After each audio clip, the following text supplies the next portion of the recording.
سلام دوستای خوبم. امروز میخوایم در مورد معایب آزمون کامپیوتری با هم دیگه صحبت کنیم. خب همونطوری که میدونین تو آزمون کامپیوتری شما باید تایپ کنین.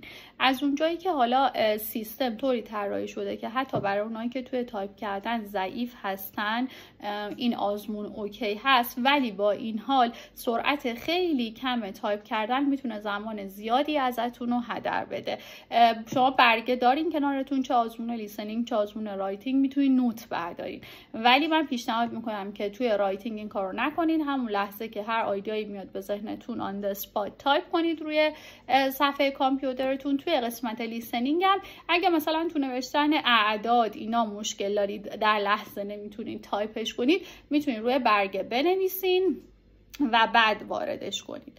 نکته دومی که وجود داره، یه نمایشگری پایین صفحتون نشون میده که زمان شما چقدر ازش باقی مونده، ولی به محض اینکه اون نمایشگر تموم بشه، یعنی تایم تموم اعلام کنه، صفحه قفل میشه و شما به هیچ عنوان نمیتونید ویرایش کنید، چیزی رو اضافه یا کمش کنید و سوالها فرستاده میشه. پس شما زمانی برای اینکه توی برگه بنویسید و بخواید دوباره وارد اون کامپیوتر کنید ندارید. لطفا اینو خیلی دقت کنید.